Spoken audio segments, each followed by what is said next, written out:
Things were not looking good for Mississippi State in the first half as Oregon's shots were dropping while the shots of the Bulldogs were not. The Ducks were out to a 10-point halftime lead, but they came back in the second half to win it behind a career-high night by Charles Rhodes. His 34 points paved the way for the Bulldogs. I just hope I can keep playing like this for my team, and hopefully we can just keep dancing. We got to take one game at a time, and we just really pumped up for the next game. Seen my shot wasn't falling. I still was in attack mode, but I seen I was drawing a lot of attention, so I just started kicking it to the open players. And on the defensive glass, I just went up and grabbed rebounds for my team. Whoever wins the war of the chess match will win the game. They won it the first half. They put the 5 shooters out there, and they had 7 threes. The second half, they put the shooters out, but we guarded them. We took advantage of them in that post, and that was the difference. So the Bulldogs advanced to the second round in the NCAA tournament for the first time in 3 years. The reward, a Sunday afternoon game with top seed in Memphis. Reporting from Alltel Arena in Little Rock for the #1 news station in the Delta, I'm Mike Sands. Sports from the #1 news station in the Delta. Welcome back to the Sports Desk. I'm Mike Sands. The Mustangs of Pillow Academy came back from 19 down yesterday to defeat Bowling Green in the opening round of the MPSA overall tournament. Next up for Pillow, West Memphis Christian. The Mustang cheerleaders getting the crowd fired up to the greatest stadium anthem of all time, Zombie Nation. Here we go. Crazy sequence to end the first quarter. Kevin Fitzgerald gets the lay-in for West Memphis, but they leave too much time for Matt Taylor, who chucks it from 3/4 court, hits it. If this were horse, somebody would be getting an H. Pillow up 9 after the first quarter. Second quarter now, they're only up 3 when it's Don't Call Me Grant. Michael Gant from just a little closer, but it's still good for 3. Moments later, it's Taylor settling for something a little more high percentage. He gets into the lane, gets the easy 2, Pillow up 8. They stretch it back to double digits when Gant, the hero of last night's comeback, drains another 3-pointer. Late in the second quarter, the Mustangs' Will Andrew catches West Memphis off guard. He gets in the lane and hits the layup. They take a 9-point lead at the half. Pillow would go on to win it 52-37. They'll play MRA, who they defeated last Friday in the 3A tournament Friday night at 6. The Pillow Kentucky hosting Ole Miss. NCAA tournament dreams could end for somebody tonight. Unfortunately, the Rebels would come out flat early action. It's Kentucky's Ramon Harris hitting the 3. They get out to an 8-0 lead. Andy Kennedy bumming, Wildcat faithful loving it. Ole Miss finally would get on the board 5.5 minutes in, and it isn't pretty. Jeremy Parnell gets the miss, but for whatever reason didn't bring it up. David Huertas has to bail him out. It would get real bad for the Rebels under 2 minutes to go. That's A.J. Stewart for the slam to put the Wildcats up 23. Finally, though, off a Chris Warren miss, Zach Graham follows with the bucket. Go crazy, Oxford. The Rebels are in double digits.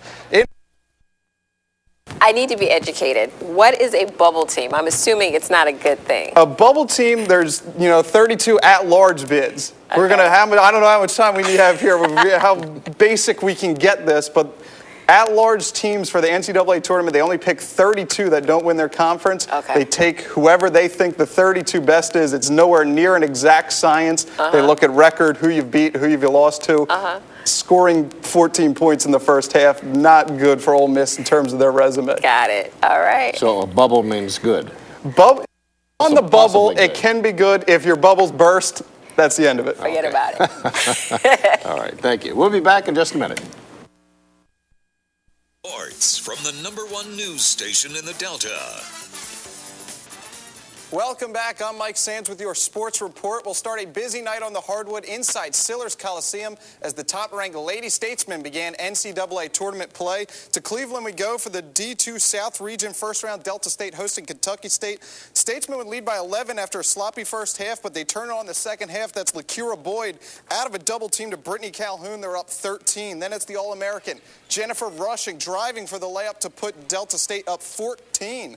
Later, the Lady Statesmen are up 21 when in transition, Rushing finds a wide-open Calhoun who gets the easy bucket. Delta State up 42-19. The lead is back down to 21 when Bug Cooper inbounds to Calhoun, who misfires, but nobody boxes out the inbounder as Cooper gets the putback to go. Delta State a 23-point lead, and just for good measure, it's Mo Bell teeing up the 3. Onions! They take a 23-point lead. They go on to win it tonight inside Sillers Coliseum, 76-35 to improve to 30-0 on the season. Let's hear from the Lady Statesmen. Kind of wasn't nervous, but it's the first game. You just ready to go out there and win. So I think the second half we just turned it up and got more aggressive with them. So that was it. It really wasn't no big deal to us because we kind of used to it. We adjust to the second half regardless of anything that's going on. Yeah, we picked up the tempo a whole lot. We was all out, getting up in their face, making them work hard on offense. So we definitely got the jitters out and we just ready to roll. Everybody has the same goal, and the reason they're here is to try to make it to the Elite Eight and win a national championship. And anything can happen. It does not matter what your record is. It does not matter your stats. That is all thrown out. It's 0-0, and we've got to go play basketball. From the #1 news station in the Delta. Welcome back. I'm Mike Sands with your sports report, and I'm happy to say in studio with us tonight we have Corey Holmes and Charlie Brown with us. They are in town to do a football camp. Corey, why don't you start off and tell us about the camp that starts tomorrow morning? Yes, it's the third year of the Delta Youth Area Football Camp. Myself and the New Jerusalem Men Ministry will be there along with Mr. Charlie Brown. Like I said, it's our third year. It's going to start at 8 o'clock registration. We're asking everybody to come out, ages 9 through 17, men, males, and come out and just support us in this. It's going to be a great event. Get a chance to learn from the best around in the Delta and the best from Mr. Charlie Brown.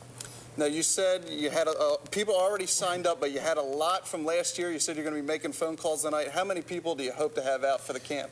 Looking probably have about 400. That's the number we're shooting for this year is 400 kids. So I think we're gonna max out that number. I think we're gonna get 500. So looking to have a great time. All right, I can't help but notice a big piece of hardware on the fingers of Mr. Brown here. The kids are obviously going to be impressed by that. Do you think it'll help them listen to the teaching you have? Well, playing in a couple of Super Bowls always helps. And the most important thing is to give these kids an opportunity to really learn about life itself and, of course, about football and to meet a lot of friends and establish a great relationships.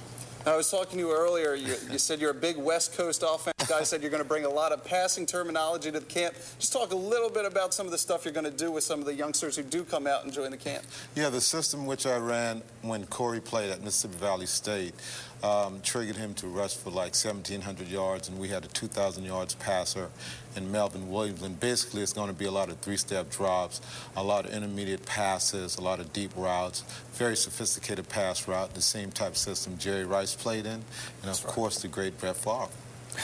All right, like you said, he's your coach. How good of a coach was he? What kind of instruction will these kids receive? Oh, man, they're going to receive instructions from the best. This is a guy that can bring the potential out of you, and he brought the potential out of myself. He made me see the game at another level. Not only did I have to know my position, I had to know what the defense was doing, what my own teammates was doing. He's about perfection, and these next 2 days is going to be about perfection here in Greenville. We talked about the rings he has. You yourself, tell the people out there who don't know you, remember you from Mississippi Valley, what you were up to this year in the Canadian Football League and the success you had. Actually, I was the 2007 Grey Cup champs, which is just like the Super Bowl here in the United States. And I finally won a championship, and I also have 2 Player of the Year rings, also. But I don't have them on today. But I'm going to put my rings on with Coach Starr, So we both going to have our rings on out there tomorrow, to show the kids that these are the results that you get, that when you let your potential be released. This is how God rewards you. And, and I'm just thankful to have, a guy like Coach in my corner, who's coached me, and made me see the game at another level. All right, for people still looking to sign up, what kind of information, maybe a phone number you could give, or just come on out to Greenville tomorrow? Yes, actually, if you want to sign up, before 11 o'clock tonight, because that's what time I'm going to go to bed, you can call me at 662-379-5806, and you also can call 662-347-6868. All right, you both are Valley guys. You played there, you coached there. Absolutely. Chances against the Bruins tonight? Of course, you can never count Mississippi Valley out. That's right. The Delta Devils. Yes. Yeah, well, it's David against Goliath, so, we're going to beat David tonight, and we look to come out on top. Absolutely. All right, well, I want to thank both of you very much for coming out and doing this. This was very special. It's great Everyone, come on out and get some great instruction tomorrow in Greenville. We'll be right back.